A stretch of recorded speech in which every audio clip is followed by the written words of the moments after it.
Kita hari ini belajar tentang sistem organ pencernaan hewan rumensia.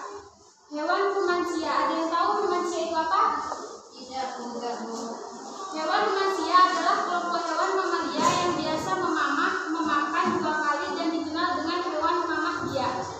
Ada yang tahu contoh hewan rumensia itu apa? Sapi. Ada lagi? Kerbau. Ada lagi? Kambing. Ya, kambing. Ada lagi? Sapi. Ya, gajah. Enggak, bukan. Yang terakhir itu ada rusa atau kijang.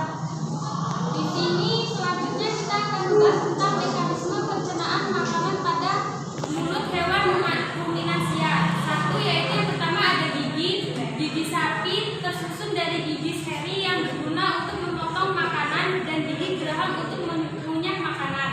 Yang kedua ada lidah sapi berguna untuk merenggut rumput makanan dan mendorong makanan yang sudah dikunyah menuju lambung.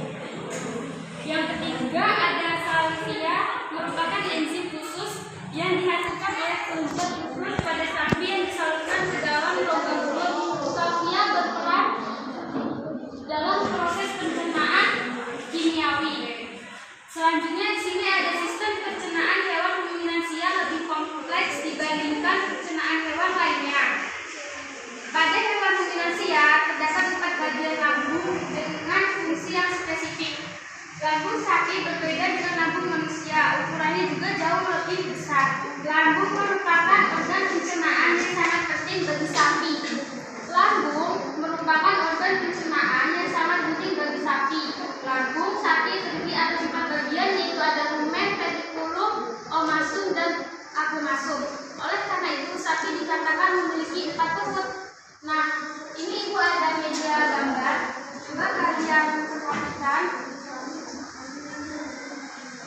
Di sini ada media gambar tentang bagian-bagian dari lambung, yaitu yang pertama ada rumen, yang kedua ada retikulum, yang ketiga ada omasum, yang keempat ada abomasum. Nah, rumen yaitu bisa dikatakan perut besar, yaitu merupakan tempat terjadinya pencernaan dengan bantuan mikroba atau bakteri. Di sini makanan dicerna sampai menjadi bubur dengan gerakan mengaduk yang dilakukan oleh dinding. Pada sapi beristirahat, makanan kembali ke mulut dan dikunyah kembali. Setelah dikunyah untuk yang kedua kalinya, makanan masuk ke retikulum, perut jala.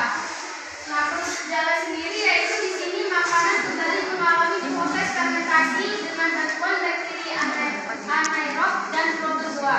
Di dalam perut ini terjadi proses absorpsi, penyalinan benda-benda asing yang masuk bersama makanan sehingga tidak masuk ke omasum atau perutitan. Di sini ada omasum sendiri, yaitu perut kita. Di dalam omasum makanan dicerna dengan bantuan enzim pencernaannya. Selanjutnya makanan masuk ke perut abomasum. Abomasum sendiri yaitu perut masam, bagian inilah yang sebenarnya disebut dengan lambung. Di sini makanan dicerna dengan bantuan enzim pencernaan pepsin yang dihasilkan oleh abomasum.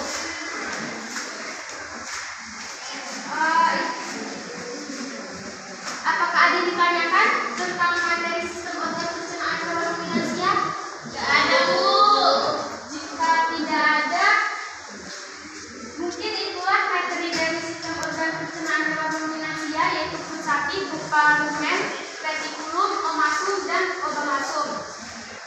Nah, di sini setelah kita mempelajari materi yang tadi, ibu harap kalian mengerti bagian-bagian dari lambung sapi dan fungsinya.